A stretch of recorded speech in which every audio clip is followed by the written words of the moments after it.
मोक्षमार्गस्य नेतारं भेतारं कर्मभूप्रतां ज्ञातारां विश्वतत्त्वानां वन्दे तद्गुणलब्धये वन्दे तद्गुणलब्धये। बोलो 24 तीर्थंकर भगवान की जय। उमा स्वामी महाराज की जय। जिन धर्म की जय। जिनवानी माता की जय। तत्वार सूत्र के 7वें अध्याय का अध्ययन कर रहे हैं हम लोग। और 7वें अध्याय के 5 सूत्र हो चुके हैं हमारे।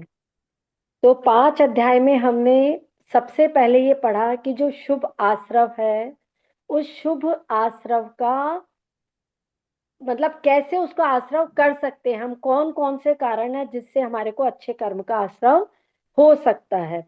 तो हमने पहले सूत्र में देखा था कि व्रत किसे कहते हैं। यदि हम हिंसा, झूठ, चोरी, कुशील और परिग्रह इन सब से रहित होते हैं तो वह व्रत कहलाता है। तो फिर क्या ये व्रत पूरी पूरी तरह लेना जरूरी है? यदि हम श्रावक सामान्य जन इन व्रतों को नहीं ले सकते तो हम क्या करें? तो आचार्य ने बताया था कि व्रत 2 प्रकार के हैं, एक देश व्रत और महाव्रत। एक देश व्रत का मतलब होता है आंशिक रूप से इन 5 पापों को छोड़ना। आंशिक रूप से, सर्वथा नहीं छोड़ सकते, पूरी तरह नहीं छोड़ सकते। तो क्या करना? आंशिक रूप से त्याग करना, वो कहलाता है अणुव्रत या फिर एक देश व्रत।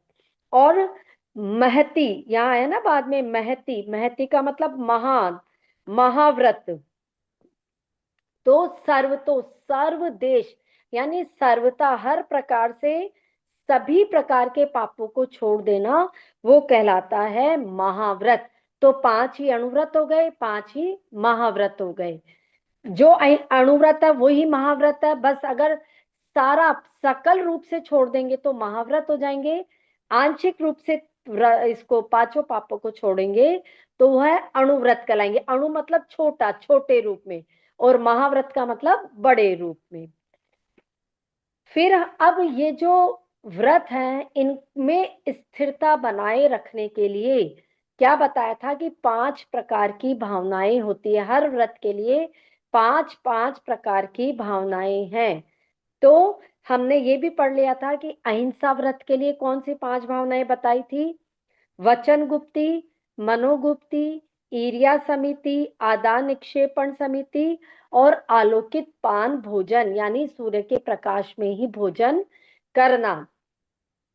ये आजकल जो हम पाठ वगैरह रखते हैं ना, जैसे घरों में चलन चल पड़ा है कि हमने भक्तामर जी का पाठ करना है या नमोकार का पाठ करना है, उसके बाद हम तरह तरह की चीजें सर्व करते हैं। मान लीजिए कोई शरबत है, मिल्क रोज है, ठंडाई है। अब आपने उन सबको सर्व तो कर दिया, वो जूठे बर्तन रात भर पड़े रहे, उनमें कितनी कीड़ियां आती है ना, चींटियां आ जाती है, कितनी मकोड़े आ जाते हैं, छोटे छोटे जानवर आ जाते हैं, मच्छर आ जाते हैं। तो ये सब क्या है? बल्कि हमने पाठ तो किया था घर की विशुद्धि के लिए, अच्छे भाव के लिए, और बल्कि हमारे को हिंसा का दोष लग गया। इसलिए इस तरह के क्या कहते हैं पाप से बचना चाहिए। तो हम क्या करें? अगर आपको ज्यादा ही है तो आप क्या करो? सूखा नाश्ता, जैसे कि ड्राई फ्रूट्स रख सकते हो आप, बस इतना करो कि ताकि सूखा नाश्ता वापस अंदर जाके बंद हो जाता है। लेकिन किसी ने भी दूध आदि छोड़ दिया तो उससे बल्कि आपको ज्यादा पाप लगता है। तो ये आलोकित पान भोजन में ये भी आएगा आपके, ठीक है, ध्यान रखना। फिर सत्यव्रत। सत्यव्रत का मतलब कभी भी झूठ नहीं बोलना। हम झूठ किस किस कारण से बोल लेते हैं? क्रोध के कारण से, लोभ के कारण, भय के कारण, फिर हंसी हंसी में, हंसी मजाक में। और इन सब का त्याग करना यानी हंसी मजाक में भी कभी झूठ नहीं बोलना, और शास्त्रों के अनुसार वचन बोलना, ये सब कहलाता है सत्यव्रत के 5 भावनाएं। ठीक है। अब हाँ। आज पढ़ेंगे अचौर्य व्रत की 5 भावनाएं। वाह। चलिए, सबसे पहले मैं पढ़ रही हूँ, फिर दीपा जी लाडनू से आप पढ़िएगा, ठीक है? शून्यागार, विमोचितावास, परोपरोधाकरण, भैक्ष शुद्धि, सधर्मा, विसंवादा पंच।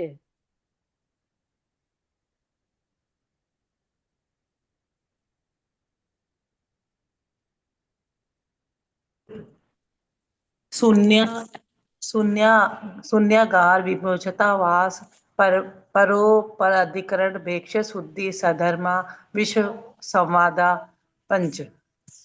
या परो परो धाकरण, ये सही पढ़ना था, परो परो धाकरण। चलिए, अच्छा।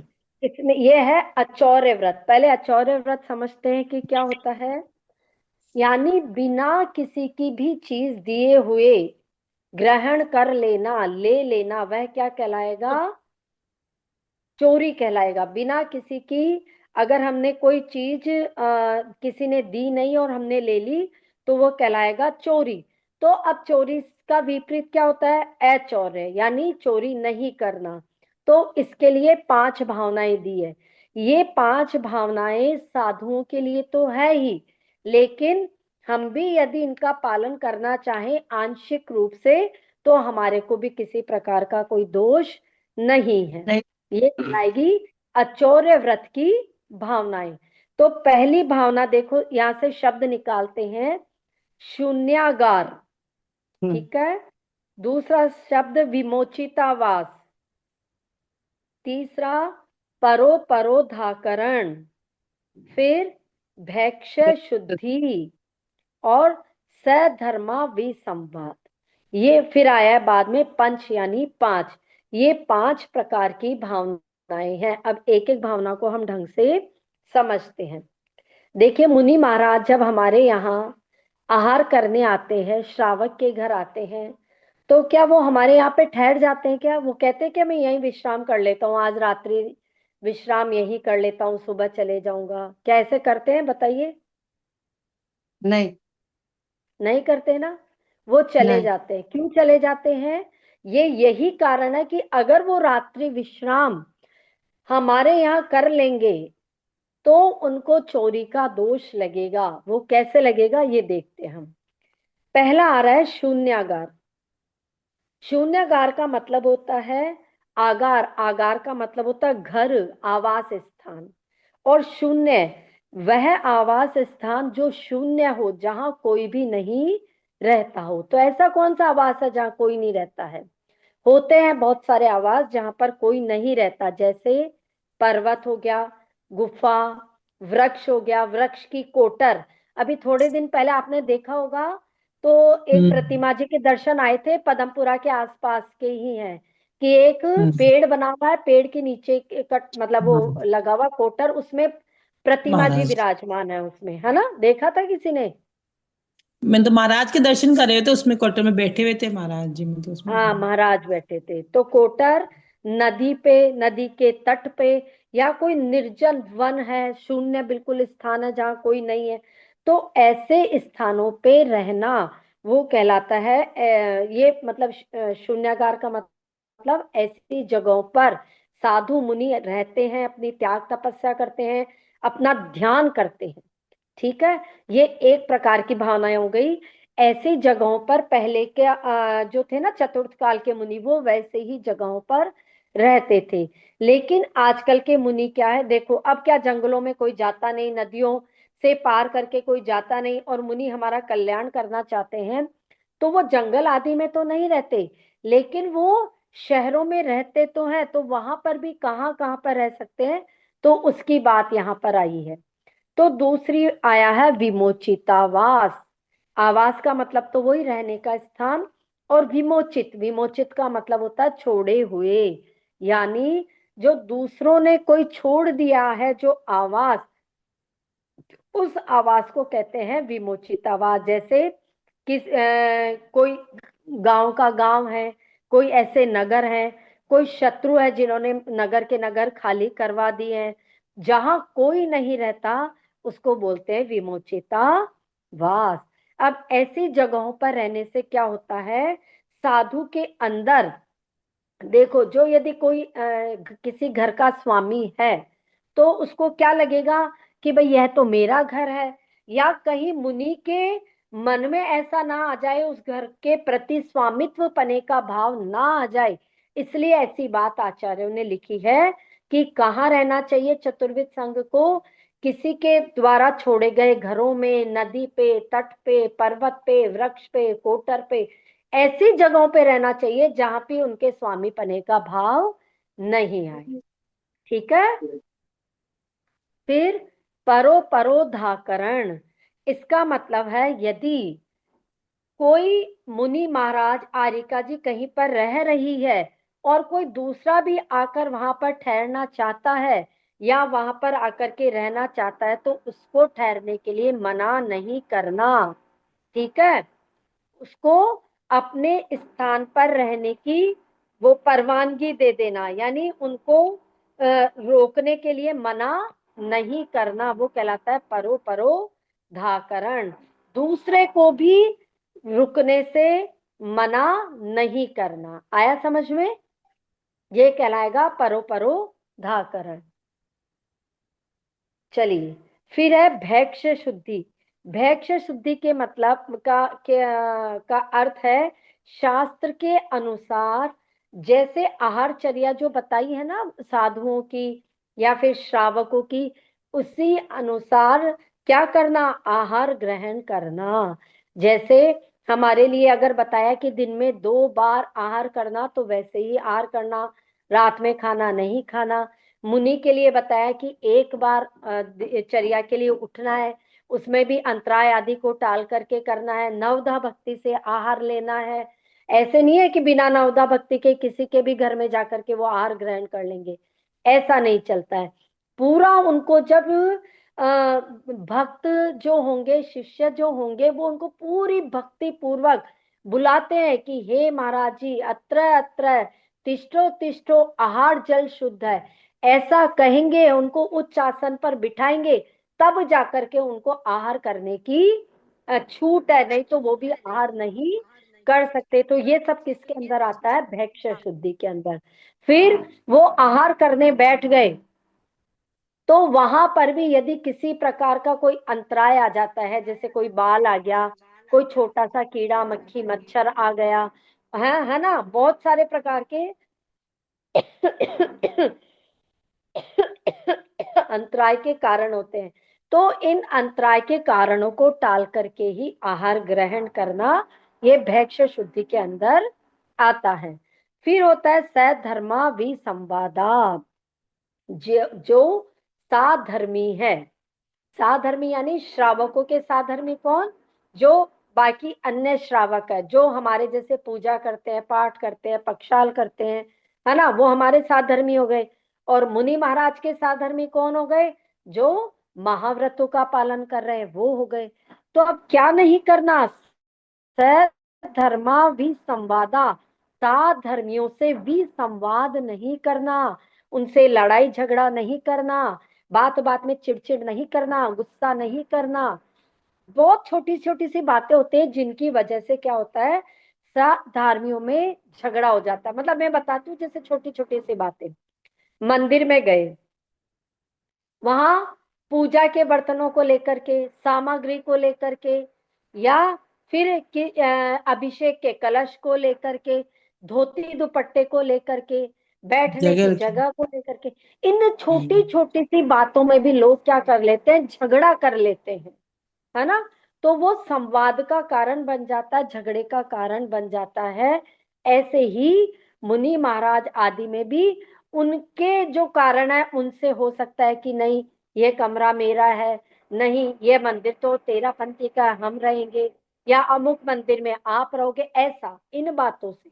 तो इन छोटी छोटी बातों के लिए साधर्मियों से विवाद नहीं करना है। तो ये सारी चीजें किसके अंतर्गत आ जाएगी, अचौर्य व्रत के अंदर। मतलब कहने का मतलब ये, किसी भी प्रकार से, किसी भी तरह से स्वामी पने का भाव नहीं आना, बस किसी में भी, वो कहलाएगी अचौर्य व्रत की भावना। इनसे क्या होता है, जीवन में निष्प्रहता आती है।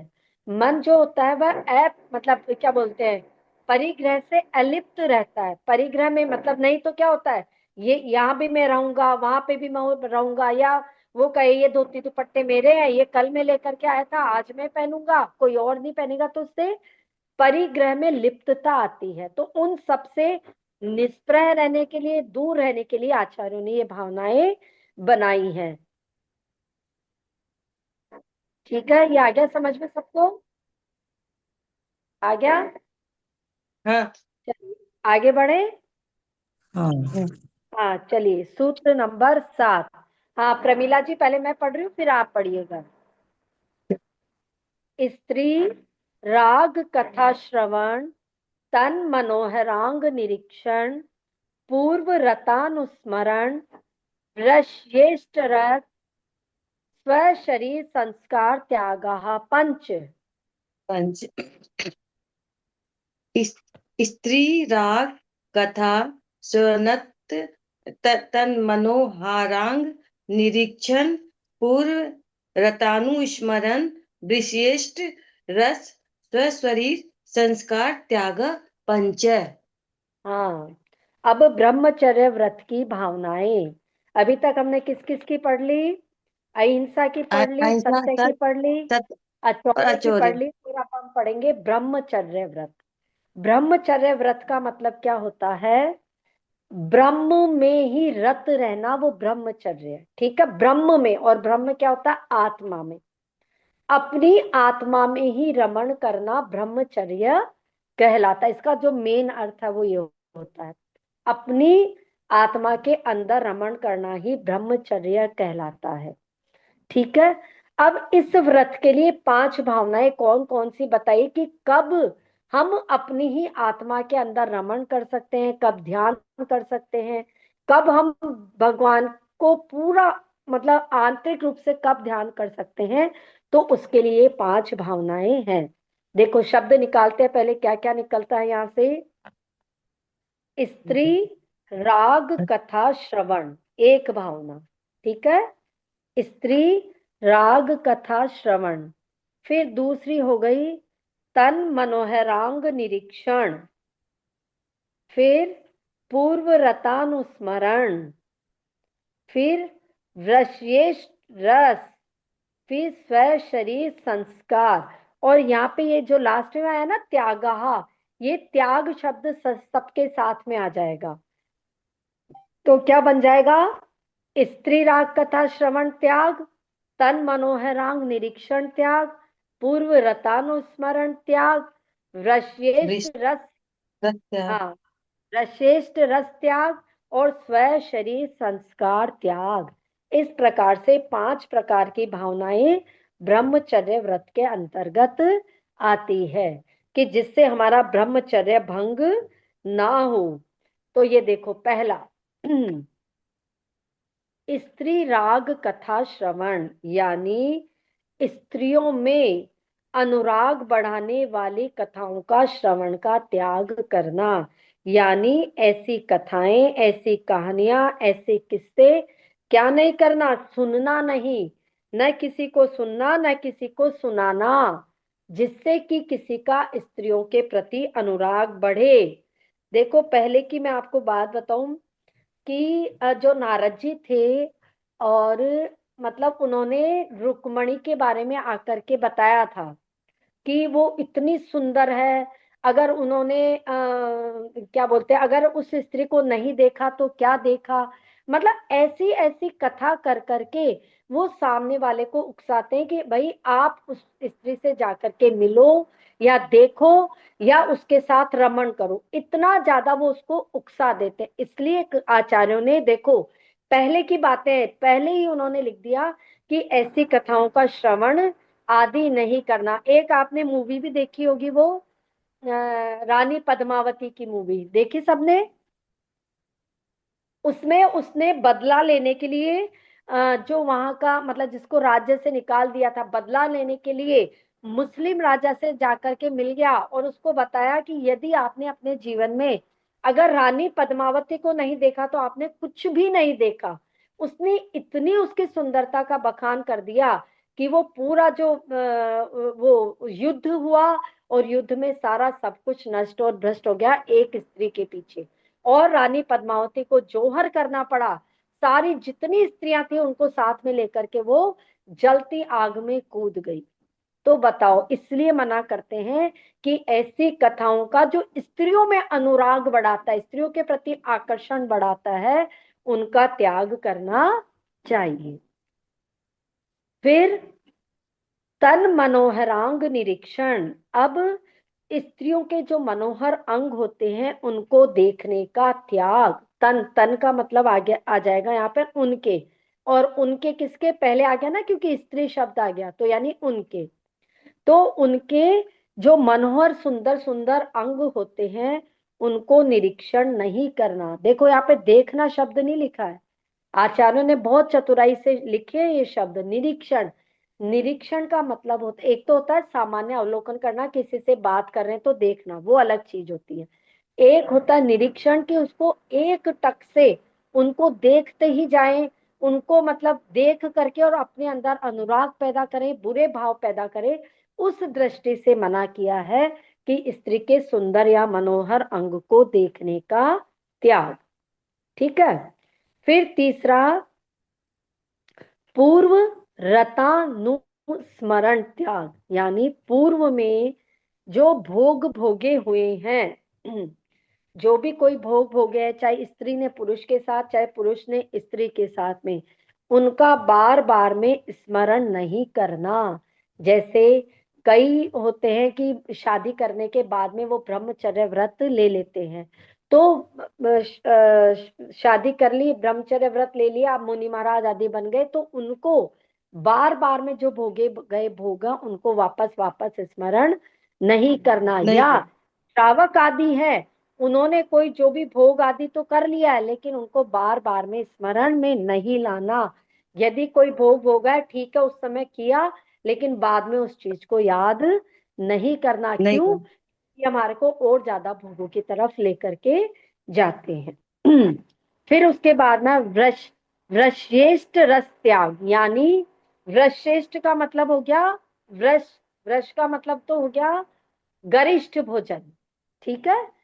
और इष्ट रस, यानी जो हमें बहुत ज्यादा पसंद है, कामवर्धक जो गरिष्ठ भोजन है और जो खुद को पसंद है, ऐसे भोजन को त्याग करना।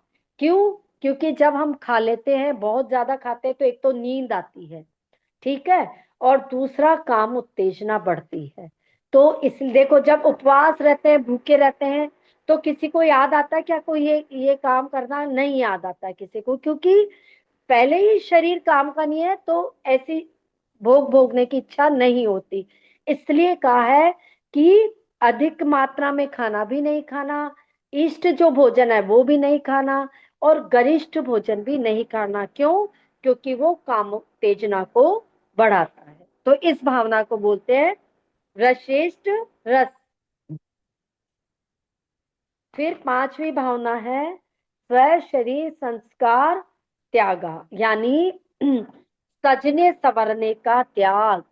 कि बहुत अच्छे से कहीं पर भी जा रहे हैं तो बहुत ज्यादा मेकअप करना, बहुत सुंदर लगना, बालों को खोल करके जाना, और ये सब, ये अगर ऐसा करते हैं तो ब्रह्मचर्य व्रत में दोष लगता है।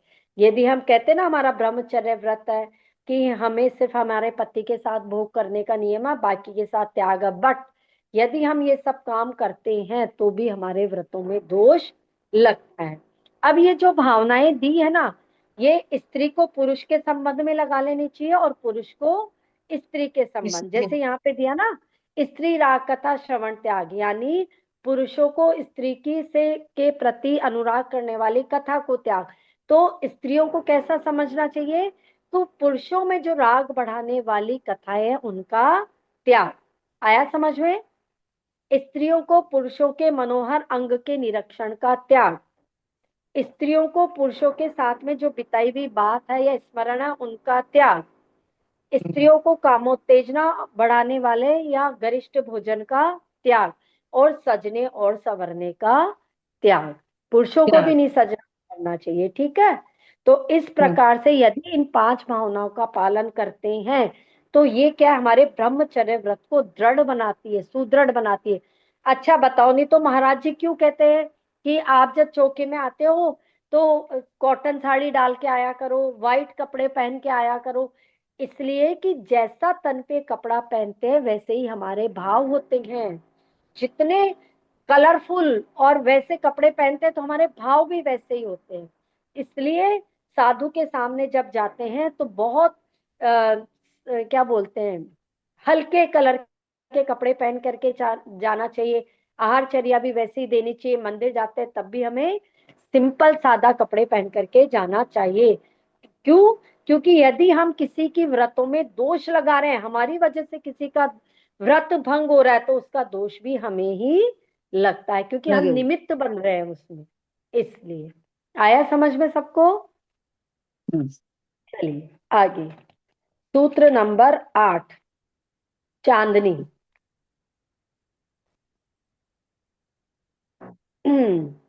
मनोज्ञा मनोज्ञेंद्रिय विषय राग द्वेष वर्जनानि पंच। पढ़ो। मनोज्ञा मनोज्ञा मनोगेंद्रिय विषय राग द्वेष वर्जनानि पंच। हाँ, अब जैसे हमने जितने सूत्र पढ़े उनमें पांच पांच भावनाओं के नाम एक साथ आ रहे थे। अब यहाँ से हम्म, वो पांच भावनाएं ऐसे नहीं निकलेगी। उसको कैसे निकालेंगे? अब यहाँ पर ये परिग्रह त्याग व्रत की पांच भावनाएं हैं, कि हम परिग्रह जो कहते हैं ना, कि चारों तरफ से ग्रहण करने की भावना, उसका त्याग। तो उसका त्याग करने के लिए कैसी पांच भावनाएं हैं ये देखते हैं हम, ठीक है? ये अर्थ निकालो। मनोज्ञ, मनोज्ञा है ना यहाँ पे, मनोज्ञा। तो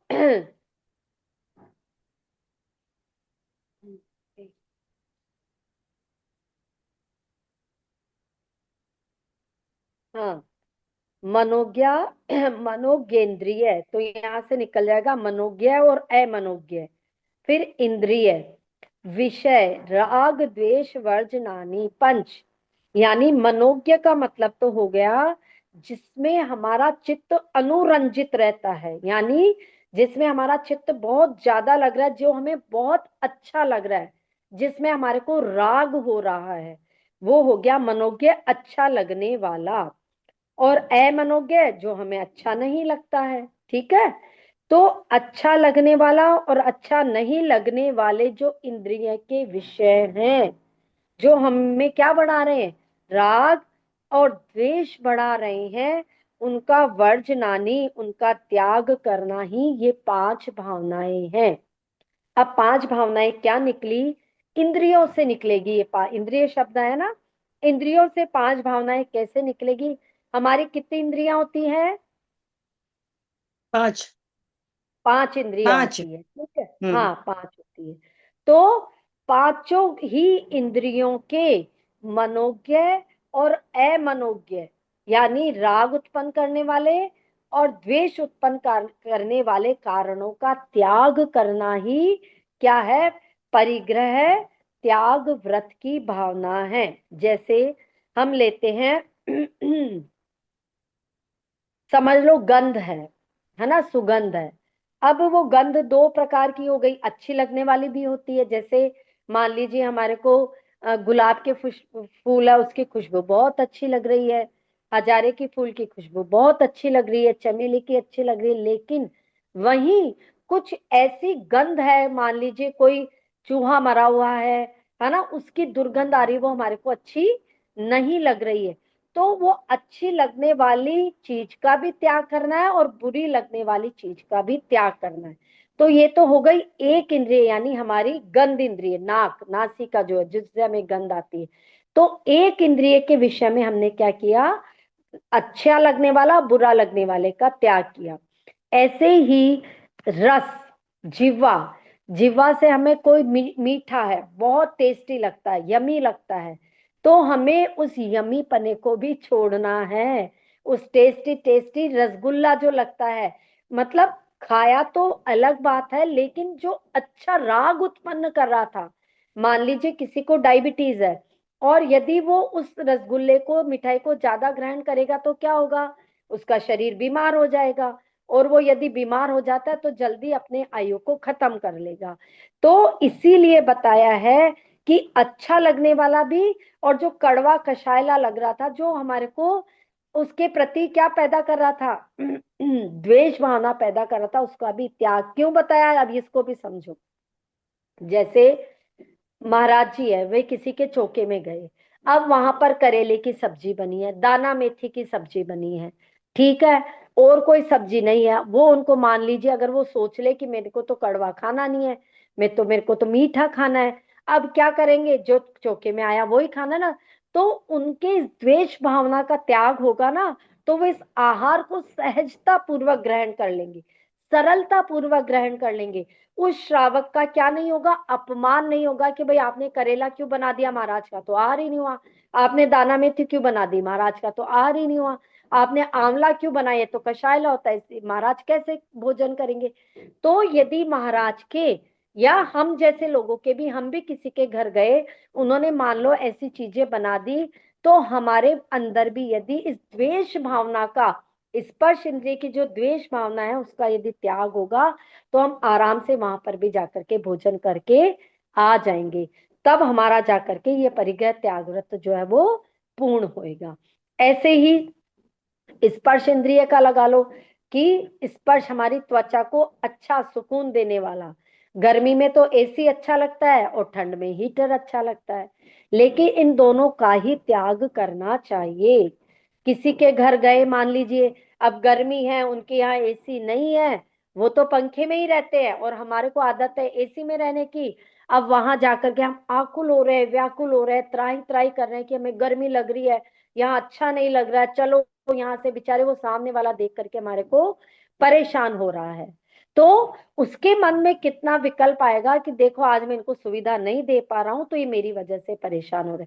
तो वो सामने वाला परेशान ना हो जाए किसी के कारण, इसलिए आचार्य ने बताया है कि स्पर्श संबंधी जो 8 प्रकार के अच्छे और बुरे लगने वाले वो है, उनका त्याग करना चाहिए। 8 प्रकार के होते हैं ना, ठंडा, गरम, हल्का, भारी, कड़ा, नरम, ये वाले, तो इनका त्याग करना चाहिए। ऐसे ही वर्ण और ऐसे ही स्वर का त्याग करना चाहिए। जो हमारे कानों को अच्छा लगता है वो, और कानों को बुरा लगता है तो, कि मान लीजिए एक गाड़ी में जा रहे हैं, बच्चे भी बैठे हैं, बड़े भी बैठे हैं, बड़े कहते हैं नहीं वो वाला गाना चलाओ, हमें तो भजन सुनने हैं, हमें ये सुनना है, बच्चे कहते हैं मैं आज के गाने सुनने हैं, दोनों में वही तू मैं हो गई और सारा रास्ता खराब हो गया। तो ऐसे मतलब हर जगह काम आती है चीजें, हर जगह।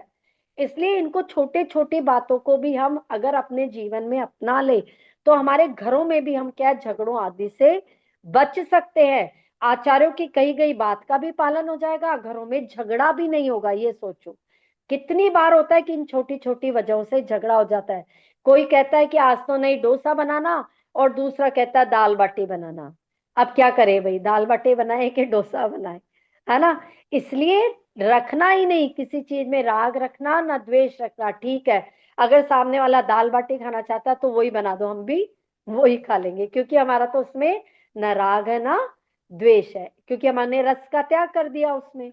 ऐसा, तो ये भावनाएं जो है, ये हमें किससे बचाती है, मतलब व्रतों का तो पालन करते ही हैं, आचार्यों की बात का तो पालन करते ही हैं, साथ में हमारे द्वारा कई बार कोई अपमानित होने से बच जाता है, कई बार घर में झगड़ा होने से बच जाता है। सोचो, ये हर एक बात को गूढ़ता से सोचना, तो आपको समझ में आएगा कि ये बात कितनी सही है, कितनी सत्य है। ठीक है, चलिए आज इतना ही रखें, क्योंकि अब क्लास ओवर होने वाली है। इतना ही रखें। चलिए, आज 3 सूत्र हुए हमारे, या एक सूत्र और ले लूं क्या। ये नहीं, इस वाले सूत्र में जो आपने बताया वो पूरा हाँ मनोज्ञ मनोज्ञ इंद्रिय वाला ही बताया, ये विषय राग द्वेष वर्जनानी सब पे हाँ, यही ये है। पूरा आ गया ना इसमें कि देखो राग द्वेष वर्जनानी, यानी देखो मनोज्ञ का मतलब तो हो गया अच्छे लगने वाले इंद्रिय के विषय में राग करना, और अमनोज्ञ इंद्रिय यानी इंद्रियों को अच्छे नहीं लगने वाले विषय में जो द्वेष होता है उसका त्याग करना। ऐसे हम्म। आया समझ अच्छा। में। हाँ हम्म। ऐसे। एक सूत्र और ले लूं क्या, नवा ले लेते हैं, चलो। हाँ सोनल जी। इसमें चक्षु भी आएगा ना?